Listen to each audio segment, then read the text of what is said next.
എൻ്റെ പേര് സരസമ്മ. ഞാൻ എഴുവനയിൽ നിന്ന് വരുന്നു.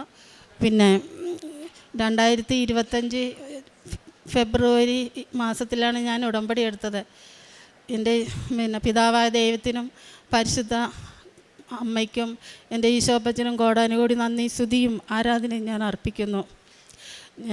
എൻ്റെ ഒന്നാമത്തെ സാക്ഷ്യം, എൻ്റെ മക്കളുടെ 3 പെൺകുട്ടികളുടെയും വിവാഹം കഴിഞ്ഞിട്ട് അവർക്ക് കുട്ടികളില്ലായിരുന്നു.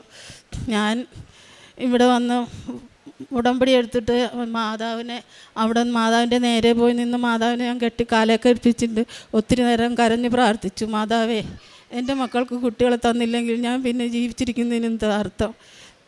ഞാനും എൻ്റെ ഭർത്താവ് നശിച്ചു പോയി, അടുത്തൊരു തലമുറ പോലും ഉണ്ടാകില്ല എന്നോർത്ത് ഞാൻ ഒത്തിരി കരഞ്ഞ് ഞാൻ മാതാവിനോട് പ്രാർത്ഥിച്ചു. ഇവിടെ നിന്ന് വീട്ടിൽ പോയി എല്ലാ ദിവസവും വെളുപ്പിന് എഴുന്നേറ്റ് തിരികെത്തിച്ച് പ്രാർത്ഥിക്കുകയും മാതാവിനോട് കരഞ്ഞ് തന്നെയാണ് എല്ലാ ദിവസവും ഞാൻ പ്രാർത്ഥിച്ചു. അതുകൊണ്ട് 1 മാസം ആകുന്നതിന് മുമ്പേ തന്നെ മാതാവിൻ്റെ വീട്ടിൽ വന്നു. ഒരു 3 മണി വെളുപ്പിന് 3 മണിയായപ്പോഴത്തേനും മാതാവ് എൻ്റെ നേരെ വന്നിട്ട് ഒരു ആൺകുട്ടിയെ ഇങ്ങനെ കയ്യിൽ പിടിച്ചിട്ട് എന്നെ കാണിച്ചു.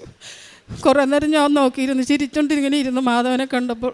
അവിടെ ഞാൻ മാധവൻ്റെ അടുത്തേക്ക് എന്നിട്ട് കുട്ടിയെ ഇങ്ങോട്ടോ ഞാനൊന്ന് എടുക്കട്ടെ എന്ന് പറഞ്ഞു. നീ ഇപ്പം എടുക്കണമെന്ന് പറഞ്ഞ് എൻ്റെ അടുത്ത് നിന്ന് ഇങ്ങനെ മാറ്റിക്കളഞ്ഞ്. പിന്നെ ഞാൻ മാധവനെ കണ്ടില്ല. പിന്നെ എനിക്ക് ഉറക്കം വരുന്നില്ല. ഞാൻ പിന്നെ ഇരുന്ന് പ്രാർത്ഥിച്ച് അങ്ങനെ പോന്നു. അവനത് പിറ്റേ ദിവസം എൻ്റെ മക്കളോട് 3 പേരോടും പറഞ്ഞു. ഞാൻ ഉടമ്പടി എടുത്ത ഉടനെ മാധവൻ്റെ വീട്ടിൽ വന്നു. എൻ്റെ മാധവ് ഒരു ഒരു ആൺകുട്ടിയാണ് കാണിച്ചു തന്നേക്കുന്നത്. വെളുത്ത കുട്ടിയാണ്. ചിലപ്പോൾ ഞാൻ ഓർത്ത് നടുവത്തെ മോൾക്കായിരിക്കും ഉണ്ടാണെന്നൊക്കെ പറഞ്ഞ് ഞാൻ അവളോട് പറയുകയും ചെയ്തു. എൻ്റെ മോള് കുറച്ച് ദിവസം കഴിഞ്ഞ് അതുകൊണ്ട് 1 മാസം പോലും ആയില്ല, അവൾ ഹോസ്പിറ്റലിൽ പോയി.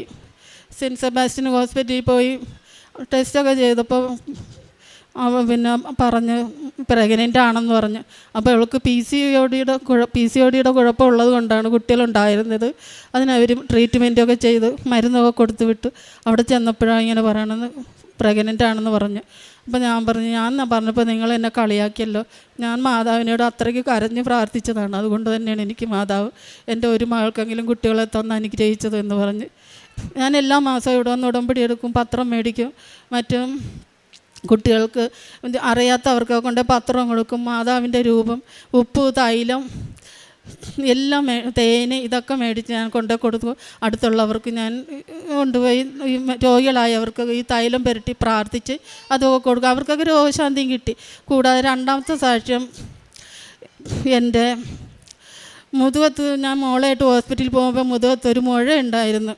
ഞാൻ ഈ മുഴയും വെച്ചിട്ടാണ് മോളായിട്ട് ഹോസ്പിറ്റലിൽ പോയത്. എനിക്ക് മോളുടെ കൂടെ നിന്ന് മോള് പ്രസവിച്ച് കഴിഞ്ഞപ്പോൾ ഞാൻ കുഞ്ഞിനെ എടുക്കാനും പിടിക്കാനും ഒക്കെ ഭയങ്കര വേദനയായിരുന്നു. അപ്പം ഞാനങ്ങനെ ഈ മുഴയും മുതുകത്തിരുന്നിട്ട് എനിക്ക് സഹിക്കാൻ പറ്റും വേദനയും വെച്ചിട്ട് ഞാൻ എല്ലാ ജോലിയും ചെയ്തു. ഒരു ദിവസം ഞാൻ പറഞ്ഞു, മാതാവേ അത് പൊട്ടിച്ചതാ മാതാവ്, ഞാൻ മരുന്നൊന്നും പോകുന്നില്ല, മാതാവ് ഒന്ന് പൊട്ടിച്ചാൽ മതി, അത് പിന്നെ അത് പുറത്തോളും, ഞാൻ മാതാവിൻ്റെ തൈലമൊക്കെ ഇട്ട് ഞാൻ പൊറപ്പിച്ചോളാം. അങ്ങനെ ഒരു ദിവസം ഞാൻ ജോലി ചെയ്തിരിക്കുമ്പോൾ ഇത് അനിയത്തി വന്നപ്പോൾ ഞാൻ പറഞ്ഞു, അവിടെ അതൊന്ന് പൊട്ടിച്ച് താടി, എനിക്ക് വേദനയാണെന്ന് പറഞ്ഞു. അവളെന്തോ കൊണ്ട് കുത്തി അത് പൊട്ടുകയും ചെയ്തു. ഞാൻ മരുന്നിനൊന്നും പോയില്ല. ഞാൻ ഇവിടുത്തെ ആ തൈലം തന്നെ പുരട്ടി എൻ്റെ ആ രോഗം സൗഖ്യമായി.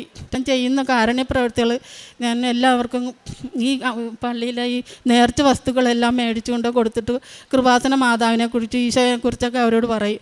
അത് മിക്കവർക്കും ഞാൻ കാശ് രൂപം, ഉപ്പ്, തൈലം പിന്നെ ഞാൻ രോഗികളായി അവരുടെ അടുത്ത് ചെന്നിട്ട് അവരെ തേച്ച് അവരെ പ്രാർത്ഥിച്ച് അവർക്ക് രോഗസൗഖ്യം കുറേ പേർക്ക് കിട്ടിയിട്ടുണ്ട്. ബ്ലീഡിങ് ആയവർക്ക് ബ്ലീഡിങ് മാറിയിട്ടുണ്ട്. പിന്നെ തലചുറ്റലായി വന്നവർ അവർക്ക് വേണ്ടി പ്രാർത്ഥിച്ച തലചുറ്റൽ മാറി. പിന്നെ തീരെ പാടില്ലാതെ കിടന്നവർക്ക് വേണ്ടിയൊക്കെ ഞാൻ ഈ ഉപ്പും തൈലവും കൊണ്ട് തേച്ച് പ്രാർത്ഥിച്ചപ്പോൾ അവർക്കൊക്കെ രോഗശാന്തിയും കിട്ടി. ഞാൻ ജോലി ചെയ്യുന്ന സ്ഥാപനത്തിൽ കുറേ പിള്ളേർ ഈ ജർമ്മൻ ഭാഷ പഠിക്കുന്ന കുട്ടികളാണ്. അവരെന്നോട് പറഞ്ഞു, ആൻറ്റി ഞങ്ങൾക്ക് വേണ്ടി പ്രാർത്ഥിക്കണം, ആൻറ്റി പ്രാർത്ഥിച്ചാൽ മാതാവ് കേൾക്കും, ഈശോയും കേൾക്കും എന്ന് പറയും. ഞാൻ അവർക്ക് വേണ്ടി പ്രാർത്ഥിച്ചപ്പോൾ പരീക്ഷ എഴുതിയ 2-3 പേരെ അല്ലാതെ എല്ലാവരും അവർ പാസ്സായി നല്ല മാർക്കോടുകൂടി അവരിവിടെ വന്നിരുന്നു. എല്ലാവരും കൂടി വന്ന് അവരിനി അടുത്ത ഞായറാഴ്ചയും വരുമെന്ന് എന്നോട് പറഞ്ഞിട്ടുണ്ട്. അങ്ങനെ കർത്താവ് ഒരുപാട് അനുഗ്രഹം തന്നു. ഞങ്ങളുടെ കുടുംബത്തിലാണെങ്കിൽ സ്നേഹവും സന്തോഷമുള്ളൊരു കുടുംബജീവിതമായിട്ട് ഞങ്ങളിപ്പോൾ പോകുന്നു. ഇനി 2 പെൺകുട്ടികൾ കൂടി കുട്ടികളില്ല. ആ അവസ്ഥ, ആ ഒരു സങ്കടമാണ് എനിക്ക് സഹിക്കാൻ പറ്റാത്തത്. അപ്പോൾ ഈ മാതാവ് ഈശോയും പിതാവായ ദൈവം ചെയ്തു തന്ന എല്ലാ അനുഗ്രഹ കൃപകൾക്കും ഞാൻ കോടാനുകൂടി നന്ദി പറയുന്നു.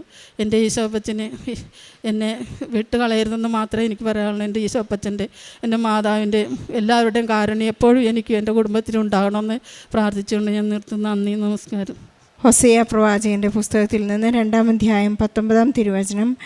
എന്നേക്കുമായി ഞാൻ പരിഗ്രഹിക്കും, നീതിയിലും സത്യത്തിലും സ്നേഹത്തിലും കാരുണ്യത്തിലും നിന്നെ ഞാൻ സ്വീകരിക്കും, വിശ്വസ്തതയിൽ നിന്നെ ഞാൻ സ്വന്തമാക്കും, കർത്താവിനെ നീ അറിയും.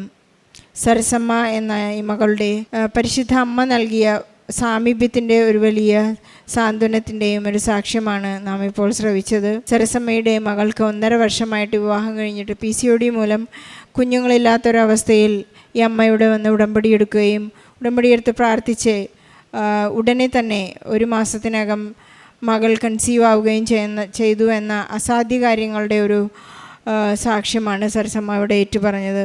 നമുക്കറിയാം, പരിശുദ്ധ അമ്മ കൃപാസനത്തിൽ പ്രത്യക്ഷപ്പെട്ടപ്പോൾ അമ്മ പ്രത്യക്ഷപ്പെടുന്ന സമയത്ത് അമ്മയുടെ നെഞ്ചിലൊരു സമയഘടികാരം ചാർത്തിക്കൊണ്ടാണ് അമ്മ പ്രത്യക്ഷപ്പെട്ട് പറഞ്ഞത്, ദുരന്തമുണ്ടാകാൻ പോകുന്നു, പ്രാർത്ഥിക്കുക. നമ്മുടെ ജീവിതത്തിലുണ്ടാകുന്ന എല്ലാ സങ്കടങ്ങളെയും എല്ലാ ദുരന്തങ്ങളെയും അതിൽ നിന്നെല്ലാം പരിശുദ്ധ അമ്മ നമ്മെ രക്ഷിക്കും എന്ന ഒരു വാഗ്ദാനം കൂടിയായിരുന്നു അമ്മ പ്രത്യക്ഷപ്പെട്ടപ്പോൾ ബഹുമാനപ്പെട്ട ജോസഫ് അച്ഛനെ അമ്മ കൈമാറിയത്.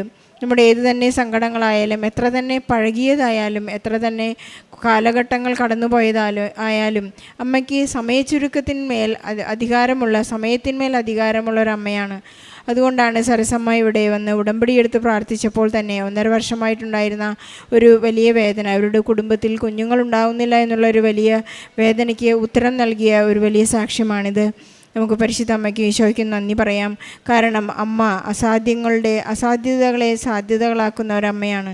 ഈശോയോട് എന്തു തന്നെ പ്രാർത്ഥിച്ചാലും, എന്തു തന്നെ മാധ്യസ്ഥം അപേക്ഷിച്ചാലും ഈശോ രക്ഷകനാണെന്ന് തെളിയിക്കുന്ന ഒരുപാട്, നമ്മെ രക്ഷിക്കുന്ന ഈശോ ദൈവം നമുക്കുണ്ടെന്ന് തെളിയിക്കുന്ന ഒരുപാട് സാക്ഷ്യങ്ങളാണ്. സരസമ്മ അതിനുകൂടി സാക്ഷിയാണ്. സരസമ്മയ്ക്കും കുടുംബത്തിനും ലഭിച്ച എല്ലാ അനുഗ്രഹങ്ങൾക്കും നന്മകൾക്കും നന്ദി പറഞ്ഞുകൊണ്ട് നല്ലൊരു കയ്യടിയോടെ ഈ സാക്ഷ്യം നമുക്ക് സമർപ്പിക്കാം. അത്യപൂർവ ദൈവാനുഭവങ്ങൾ ഇനി നിങ്ങൾക്കും സ്വന്തം. ഈ യൂട്യൂബ് ചാനൽ ഇതുവരെ സബ്സ്ക്രൈബ് ചെയ്തിട്ടില്ലെങ്കിൽ ഇപ്പോൾ തന്നെ സബ്സ്ക്രൈബ് ചെയ്യുക. ഈ വീഡിയോ ഇപ്പോൾ തന്നെ നിങ്ങളുടെ സുഹൃത്തുക്കൾക്ക് ഷെയർ ചെയ്തുകൊണ്ട് കർത്താവിൻ്റെ പ്രേക്ഷിതരാകുക.